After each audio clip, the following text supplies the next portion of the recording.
सोमवार आश्विन शुक्ल सप्तमी युक्त अष्टमी माँ समलेई पूजार्चना अनुष्ठित हो जाइछि। दिन 11टा समय मंदिर में पंडित निज प्रतिक्रिया रखी आज भाईजुंतिया पूजा विषय जणाइछन्ति। माँ को जुगार पिठा एवं भोग अर्पण करथिले भक्त माने। बरगढ़ माँ घोड़ादानी संक्रांति ग्रुप पक्षरु एक जुगर यात्रा अनुष्ठित कराई मंदिर में आरती करा। अपराह्न 4:30 ग्राम्यदेवी माँ समलेई देवी महागौरी बेश अनुष्ठित हेब।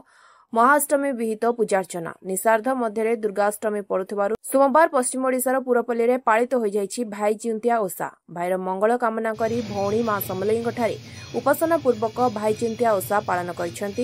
एही अवसर में बहु भक्तंकर समागम मंदिर में होइथिला।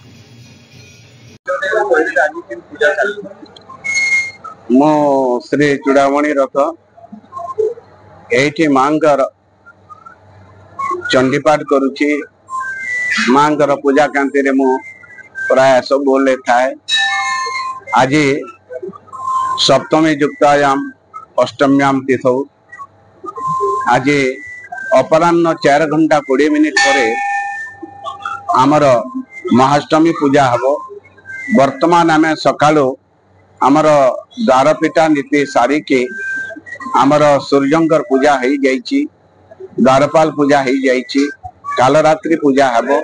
तापर 4टा परे ही माने जेहेतु अष्टमी लागुची अपराह्न 4टा परे सेहिथि पई आज निषार्धरे महाअष्टमी लागुथिबारो भाईजुंतिया पालनीय।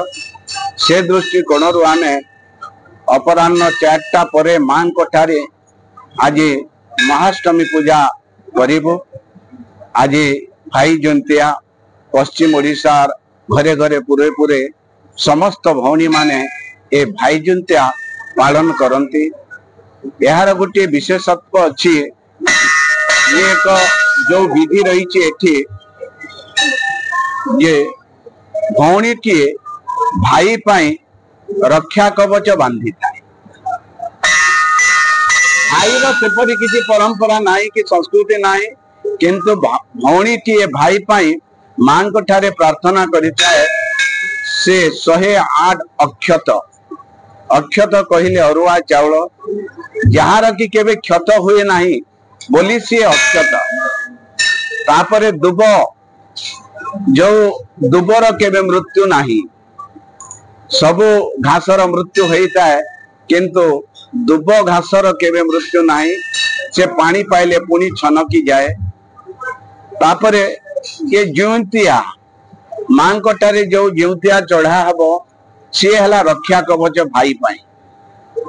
एणु तीनोटी जिनिस दुर्गांको ठारे आज दुर्गाष्टमी रे अर्पण करी से निजर भाई रो डाहाण हाथ रे ताको बांधी दिए एवं मां को ठारे प्रार्थना करी थाए, हे मां जगदम्बा भगवती तू मो भाई को एई अरुआ चाउल अक्षत परी अक्षत रखिथिबो, केबे तार कोनोसी क्षत करिबो नाही।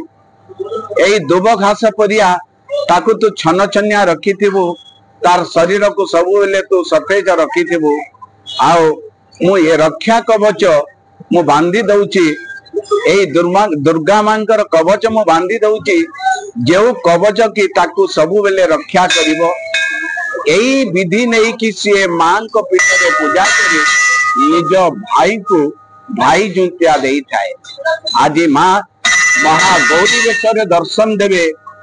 महागौरी पार्वती को कहा जाइछि। एटी दीर्घ दिन धरी भगवती पार्वती तपस्या कले शंकर को पाइबा पाई। तपस्या करी करी मां पार्वती कला काष्ट हो गले। से कला काष्ट शरीर को देखी शंकर कौन कले ना गंगा जल आनी गंगा जल पवित्र से गंगा जल पानी को आनी भगवती पार्वती देह रे ढाली देले।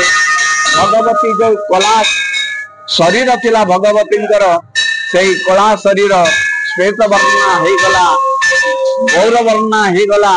सेति पई मां आज महागौरी महागौरी रूपे समस्त को दर्शन देवे। महागौरी को जी प्रार्थना करे निश्चित भावे कोटि जन्मार्जित पापरु सी मुक्ति पाई थाए। ता अंतर भितरे थिबा कामना भाव से कामना गुड़िक पूरण होता है।